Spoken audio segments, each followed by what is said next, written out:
YouTube channel official iNews dan nyalakan lonceng. Rampok, ya copet, penodong, bandar narkoba. Wedi ya.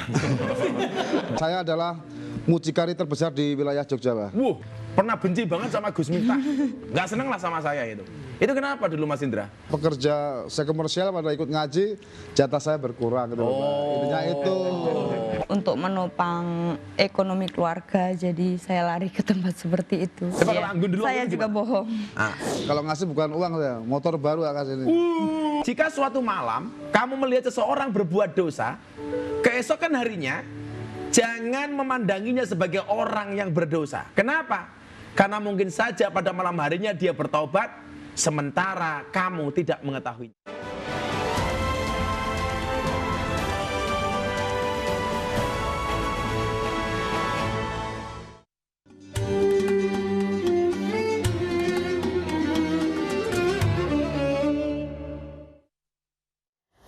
Pemirsa, tak selamanya kesan onar dan garang menempel pada diri anak pang. Di pesantren Tasawuf Underground Tangerang Selatan, anak pang kusuk belajar agama dan berwirausaha.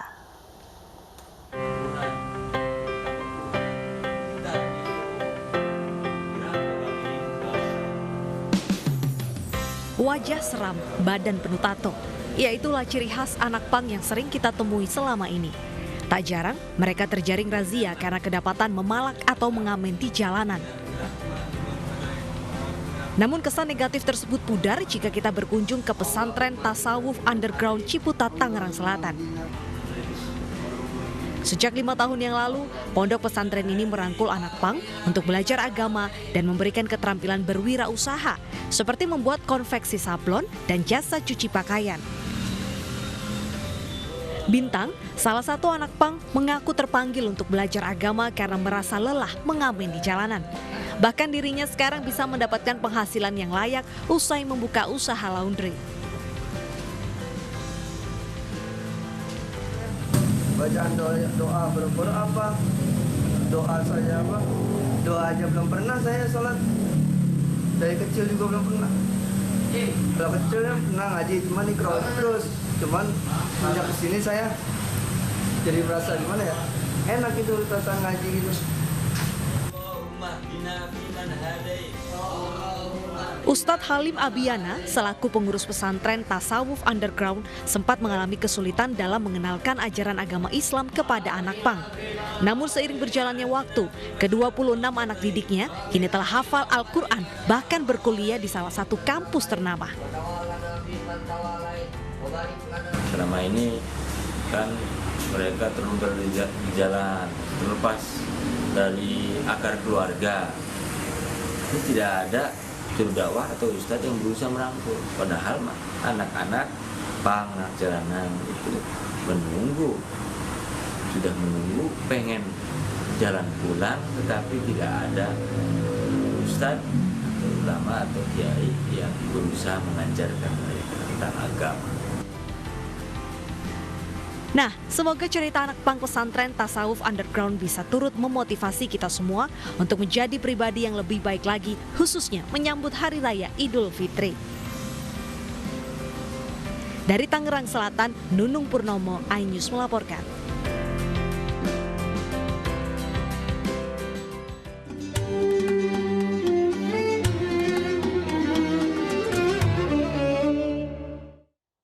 Pemirsa, mendorong masyarakat untuk berbelanja secara daring jelang Lebaran, pemerintah menawarkan program subsidi ongkos kirim. Selain itu, pemerintah tengah memfinalisasi sebuah program pasca Lebaran terkait stimulus untuk mendukung produk-produk UMKM ekonomi kreatif dan meningkatkan demand produk-produk lokal Indonesia.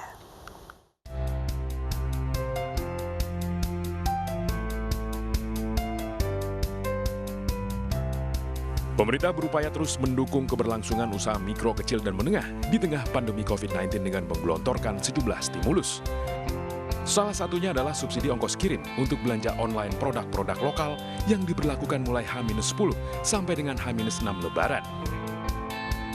Program ini menjadi bentuk keberpihakan pemerintah di tengah kesulitan ekonomi dan pandemi COVID-19 dan upaya mendorong masyarakat untuk belanja tanpa harus pergi kemana-mana. Rencananya pelaksanaannya ini tentunya nanti akan diumumkan secara detail oleh Kementerian Perdagangan, tapi Konon kabarnya kami diberitahu akan dalam lingkup Harbolnas, Hari Belanja Online Nasional, H-10 sampai H-6 Idul Fitri. Jadi ada kesempatan untuk beli produk-produk ekonomi kreatif, produk-produk UMKM untuk sebagai hantaran lebaran.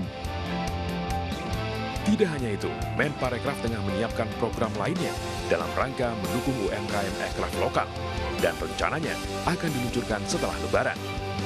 Dari Kemenparekraf sendiri sedang memfinalisasi sebuah program pasca Lebaran terkait stimulus untuk mendukung produk-produk UMKM ekonomi kreatif dan mendukung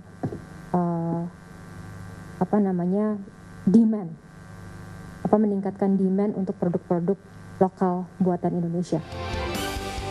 Selain menggeliatkan perekonomian, program stimulus untuk para pelaku UMKM serta insentif ongkos kirim bisa membantu masyarakat mengobati kerinduan terhadap kampung halaman. Tim Liputan iNews melaporkan.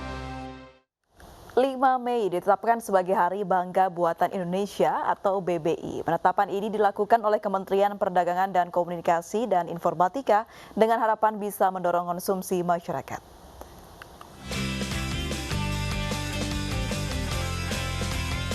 Penetapan tanggal 5 Mei sebagai Hari Bangga Buatan Indonesia untuk memudahkan masyarakat memenuhi kebutuhannya.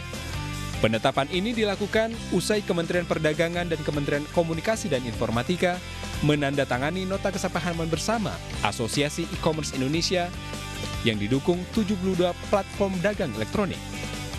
Penetapan ini diharapkan mendorong pertumbuhan ekonomi sekaligus kebanggaan menggunakan produk dalam negeri. Hari BBI juga sebagai bentuk dukungan untuk mempercepat transformasi digital nasional dan wujud keberpihakan pemerintah dan ekosistem digital atas hasil karya kreasi anak bangsa, terutama pelaku UMKM. Kita akui, produk Indonesia nggak kalah dari produk-produk luar negeri. Ayo beli produk buatan Indonesia.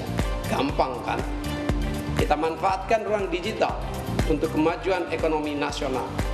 Melalui ruang digital di berbagai e-commerce Indonesia, kita mendukung, memajukan produk-produk lokal yang telah menjadi soko guru perekonomian nasional kita.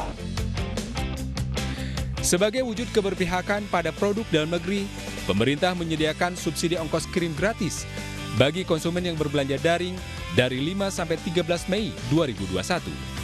Dari Jakarta, Ade Firmansyah, iNews melaporkan. Ditkrimsus Polda Jawa Tengah tangkap penjual alat rapid test antigen tanpa izin edar yang berhasil meraup keuntungan hingga 2,8 miliar rupiah. Informasinya akan hadir usai jeda berikut ini.